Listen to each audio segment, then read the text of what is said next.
को डर था कि अगर सोवियत यूनियन ने ग्रीनलैंड में जरा भी इन्फ्लुएंस बना लिया तो अमेरिका का पूरा नॉर्दर्न पार्ट अनसेफ हो जाएगा। इसके अलावा ग्रीनलैंड की ज्योग्राफी इसे रणनीतिक रूप से भी दुनिया की सबसे कीमती जगहों में से एक बनाती है।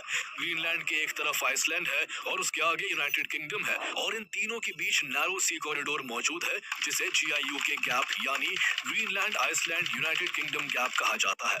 स्ट्रेटेजिकली ये एक चोक पॉइंट है, यानी अगर सोवियत यूनियन की सबमरीन्स या वॉरशिप्स को आर्कटिक से निकलकर नॉर्थ अटलांटिक ओशन में घुसना होगा तो उन्हें इसी नैरो पैसेज से गुजरना पड़ेगा। कोल्ड वॉर के दौरान ये गैप सोनार नेटवर्क्स, नेवल पेट्रोल्स और सर्विलियंस के लिए बेहद अहम था।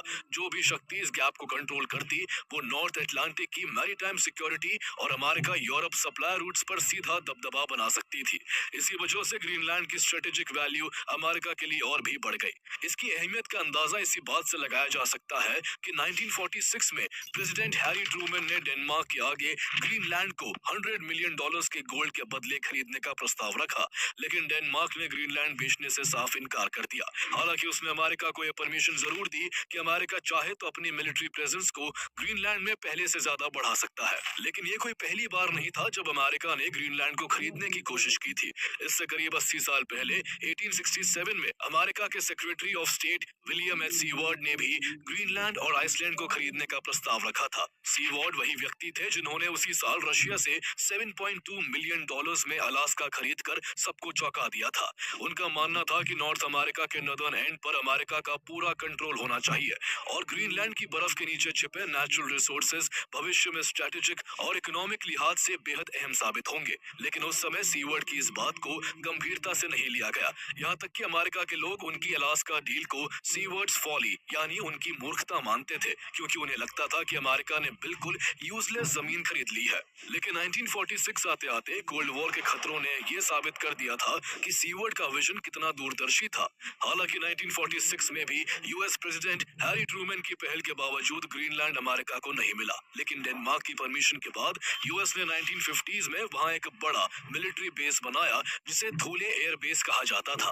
आज इसे पिटोफिक स्पेस बेस के नाम से जाना जाता है। इस बेस के जरिए अमेरिका ने ग्रीनलैंड में early warning radar systems install किए जिनका काम सोवियत यूनियन से आने वाली किसी भी इंटरकॉन्टिनेंटल बैलिस्टिक मिसाइल्स को समय रहते डिटेक्ट करने का था। अगर यूएस पर सोवियत का कोई अटैक होता तो ग्रीनलैंड से ही अमेरिका को अर्ली वार्निंग मिल जाती, जिससे वो काउंटर मेजर्स लेने के लिए तैयार हो सकता था।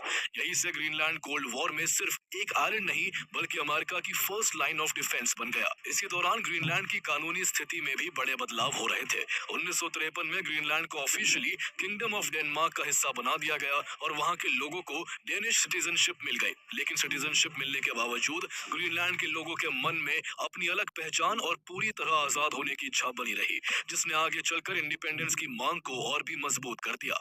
इसी के चलते 1979 में ग्रीनलैंड में होम रूल इंट्रोड्यूस हुआ, जिसके तहत ग्रीनलैंड के लोगों को यह हक दिया गया कि वो अपने इंटरनल अफेयर्स को खुद संभाल सकते हैं। इस दौरान ग्रीनलैंड को अपनी पार्लियामेंट और अपनी इलेक्टेड गवर्नमेंट बनाने का अधिकार भी मिला और एजुकेशन, हेल्थ, फिशरीज और सोशल वेलफेयर जैसे फैसले अब वही लिए जाने लगे। हालांकि स्टेज पर भी ग्रीनलैंड पूरी तरह इंडिपेंडेंट नहीं था और उसके डिफेंस और फॉरेन पॉलिसी जैसे बड़े मुद्दे डेनमार्क ही संभालता रहा। पूरे कोल्ड वॉर के दौरान ग्रीनलैंड की स्ट्रेटेजिक इंपॉर्टेंस बहुत ज्यादा बनी रही। लेकिन फिर 1991 में जब कोल्ड वॉर खत्म हुआ और सोवियत यूनियन कोलैप्स हो गया तो सोवियत की मजबूती भी चली गई और अमेरिका को भी सोवियत की तरफ से कोई खतरा नहीं रहा और उसका फोकस ग्रीनलैंड से हटकर अन्य रीजन्स पर शिफ्ट हो गया। इस तरह कुछ समय के लिए ग्रीनलैंड ग्लोबल स्पॉटलाइट से बाहर चला गया, लेकिन ये शांति ज्यादा देर तक नहीं टिक सकी। जैसे जैसे 21वीं सदी की शुरुआत हुई, क्लाइमेट चेंज की वजह से पिघलती बर्फ के नीचे दबे रिसोर्सेज की चमक और नई ग्लोबल पावर्स की एम्बिशंस ने दुनिया का ध्यान फिर से आर्कटिक की तरफ मोड़ दिया। 2000 और 2010 के दशकों में रशिया ने आर्कटिक रीजन में अपनी मिलिट्री एक्टिविटीज दोबारा तेज कर दी। हालांकि रशिया के लिए आर्कटिक सिर्फ एक बर्फीला इलाका नहीं है बल्कि उसकी स्ट्रेटेजिक आइडेंटिटी का हिस्सा है। रशिया की साइबेरियन कोस्टलाइन हजारों किलोमीटर तक आर्कटिक ओशन के साथ फैली हुई है और रूस की करीब 20% लैंड मास आर्कटिक सर्किल के भीतर आती है। इसके अलावा रशिया की इकोनॉमी का एक बड़ा हिस्सा आर्कटिक से मिलने वाले ऑयल और गैस पर निर्भर है।